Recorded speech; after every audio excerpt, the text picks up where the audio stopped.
ये कहानी है साल 1940 की, जब एक 8 साल का बच्चा जापान के एक गांव में खेल रहा था। तभी उसने 4 पाइयों पर चलती एक मशीन देखी। ये फोर्ड का मॉडल टी था, जिसको देखकर ये बच्चा बहुत ज्यादा हैरान हुआ था। यही वो दिन था जब इस 8 साल के बच्चे को गाड़ियों और मैकेनिकल पार्ट से पहली बार लगाव हुआ, और इसका नाम था सुइचिरो होंडा। किसको मालूम था कि आने वाले वक्त में इसका नाम हमें हर छोटी बड़ी गाड़ियों पे देखने को मिलेगा। नाजरीन, 1906 में जापान के माउंट फौजी के करीब एक छोटे गांव में होंडा की पैदाइश हुई थी। इसके वालिद लोहार होने के साथ साथ पार्ट टाइम में साइकिल रिपेयरिंग का काम भी करते थे। होंडा के 5 बहन भाई पहले ही मुख्तलिफ बीमारियों की वजह से मर चुके थे, लिहाजा उसके माँ बाप को अपने इस बच्चे से काफी उम्मीदें थी, लेकिन इसको पढ़ाई से तो कोई लगाव नहीं था। अलबत्ता अपने बाप के साथ मैकेनिकल रिपेयरिंग करने में होंडा को ज्यादा दिलचस्पी थी। जब वो 16 साल का हुआ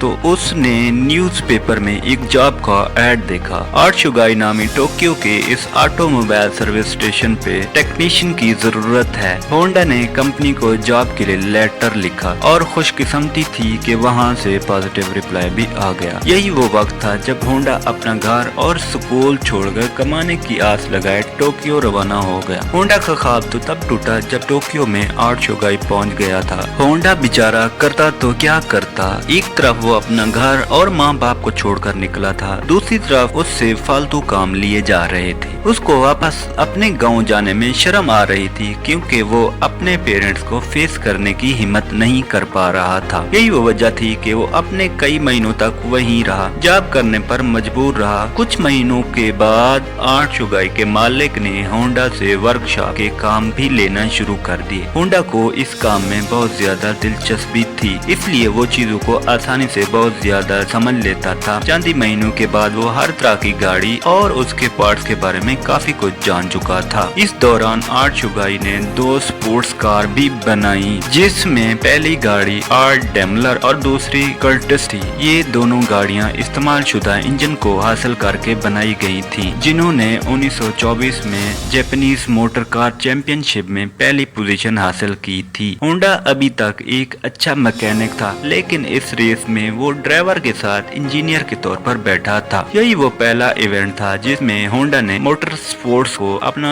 रिलीजन बना लिया। अगले कई सालों तक वो आर्शुगाई में ही काम करता रहा और अपने एक्सपीरियंस को बढ़ाता रहा। 1928 में 22 साल की उम्र में उसके मालिक ने अपनी एक और ब्रांच खोलने का फैसला किया। ये ब्रांच किसी शहर में होना थी, जिसको चलाने के लिए मालिक ने होंडा को जिम्मेदारी देकर वहाँ भेज दिया। होंडा ने आर्शुगाई की इस नई ब्रांच को एक वर्कर से शुरू किया था और सिर्फ 2 सालों में 30 वर्कर तक पहुंचा दिया। अब तक वो एक गुड मैकेनिक और रेसिंग ड्राइवर भी बन चुका था। उसने अपनी महारत का फायदा उठाते हुए अपने मालिक के लिए एक फोर्स का डिजाइन किया। ये गाड़ी 120 किलोमीटर पर आवर की स्पीड से चल सकती थी, जिसने पुराने सारे रिकॉर्ड तोड़ दिए थे। ये रिकॉर्ड अगले 20 सालों तक जापान का हाईएस्ट रिकॉर्ड बना रहा। आर्शुगाई के मालिक के दिल में होंडा की अहमियत मजीद बढ़ चुकी थी। वो अपना खुद का वर्कशॉप खोलना चाहता था, लेकिन शायद किस्मत को ये मंजूर नहीं था। 1936 में रेसिंग के दौरान होंडा का एक अचानक हादसा हो गया। इस एक्सीडेंट में उसकी जान तो बच गई, लेकिन उसका लेफ्ट बाजू फ्रैक्चर हो गया, शोल्डर डिसलोकेट हो गया और चेहरे पर कई जख्म आ चुके थे। इसको अपनी जिंदगी यहीं खत्म होते दिखाई दे रही थी। ना वो मैकेनिक का काम कर सकता था,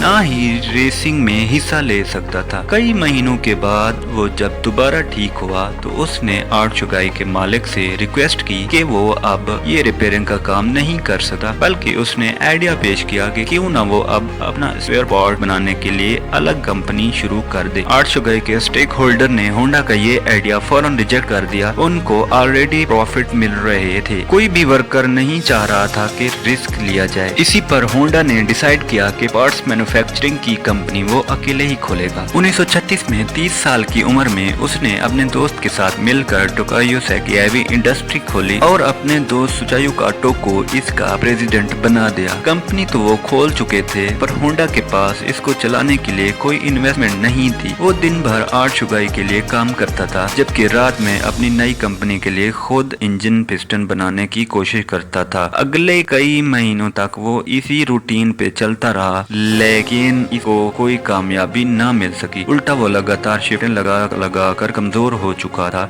इसके बाद एक नाकामी उसका रास्ता रोके बैठी थी। तभी उसने मेटलर्जी में महारत हासिल करने के लिए एक यूनिवर्सिटी में एडमिशन लिया। 1939 में 3 सालों की लगातार मेहनत करने के बाद वो आखिरकार एक पिस्टन बनाने में कामयाब हो ही गया। अब उसने आर्ट चौगाई से जॉब छोड़ दी और फुल टाइम पिस्टन बनाने में लग गया, पर उसको ये मालूम नहीं था कि इसके बनाए हुए पिस्टन में अभी भी कई फॉल्ट मौजूद हैं। उसने टोयोटा कंपनी को अपने पिस्टन ऑफर किए तो टोयोटा ने 50 में से 47 डिजाइन रिजेक्ट किए। ये खबर होंडा पर बिजली की तरह गिरी, क्योंकि उसके पास अब वापसी का कोई भी रास्ता नहीं था। उसने मुख्तलिफ कंपनीज की रिक्वायरमेंट को समझने के लिए पूरे जापान के दौरे किए। अगले कई साल उसने मार्केट को समझने में लगा दिए और इसके बाद होंडा ने एक बार फिर से पिस्टन बनाए। इस बार ये पिस्टन सारी कंपनीज के क्वालिटी कंट्रोल पास कर चुके थे। इसको धड़ाधड़ ऑर्डर मिलना शुरू हो गए और एक बार फिर से होंडा को अपने ख्वाब पूरे होते हुए दिखाई दिए। ऑर्डर को पूरा करने के लिए उसकी कंपनी ने वर्कर्स को भी हायर कर लिया। होंडा की ये खुशी सिर्फ चंद महीनों की मेहमान थी। ये किसको मालूम था कि 1941 में जापान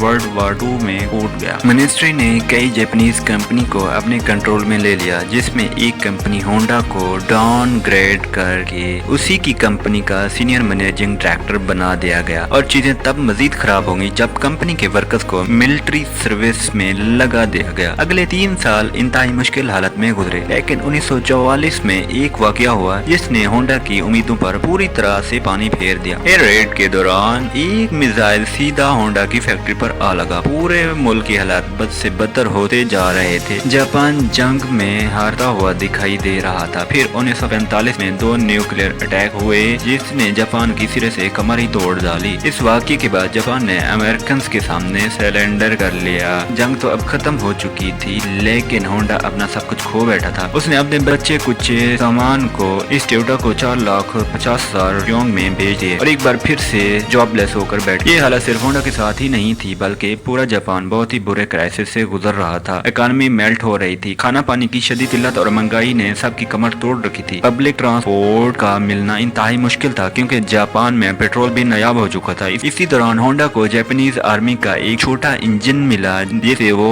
वायरलेस रेडियो चलाया करते थे। अपनी आदत से मजबूर उसे एक आइडिया आया। उसने सोचा क्यों ना इस इंजन को एक साइकिल में लगाकर अपनी ट्रांसपोर्ट का मसला हल किया। उससे ट्रांसपोर्ट तो आसान हो जाएगी और सस्ती भी पड़ेगी, क्योंकि इस दौर में लोग पहले ही महंगाई से बहुत ज्यादा परेशान थे। जब उन्होंने ये इंजन एक साइकिल पे लगा देखा तो सबको ये आइडिया बहुत अच्छा लगा। चंद यूज इंजन तो होंडा को मिल गए, लेकिन लोगों की डिमांड इतनी ज्यादा थी कि होंडा ने उस खुद का नया इंजन डिजाइन कर लिया। ये हिस्ट्री में पहली बार था किसी मशीन पर होंडा का लोगो दिखाई दिया गया। होंडा के पास इतने पैसे नहीं थे कि वो मास लेवल पर ये साइकिल बना सके, लिहाजा उसने 18,000 दुकानदारों के नाम एक ओपन लेटर लिखा। लोगों को होंडा पर इतना भरोसा था कि 3,000 दुकानदारों ने उसको पॉजिटिव रिप्लाई दिया और पैसे भी एडवांस में दे दिए। अगले 3 सालों में होंडा ने एक ऐसी मोटरसाइकिल बनाई जो मार्केट की रिक्वायरमेंट के आइन मुताबिक थी। ये सुपर कप के नाम से लॉन्च की गई, जिसने आते ही मार्केट में धूम मचा दी। ये मॉडल इतना कामयाब हुआ कि 1958 में इसे अमेरिका की अपनी ट्रायम्फ और हैर्ली डेविडसन की सेल्स को भी पीछे छोड़ दिया, क्योंकि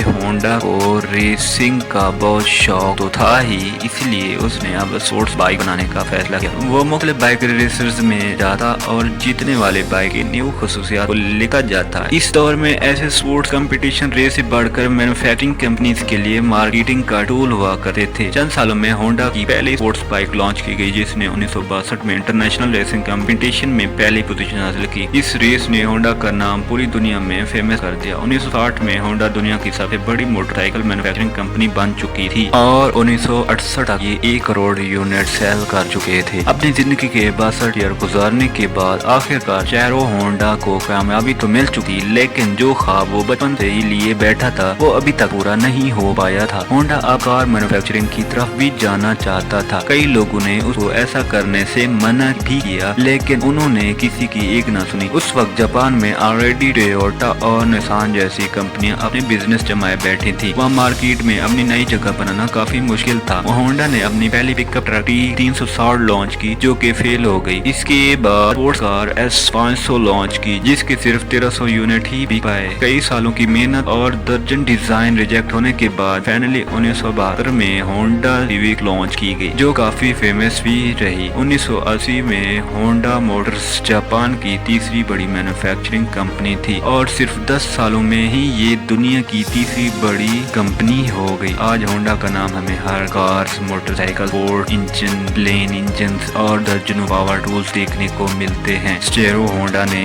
होंडा सिविक के लॉन्च होने के अगले ही साल 1973 में कंपनी से रिटायरमेंट ले ली थी और सिर्फ अगस्त 1951 को उनकी जिंदगी का ये सफर हमेशा हमेशा के लिए खत्म होता है। दोस्तों, अगर आपको हमारी ये वीडियो अच्छी लगी हो तो अपने भरपूर कमेंट से अपने प्यार का इजहार कीजिए। शुक्रिया, मिलते हैं नए वीडियो के साथ।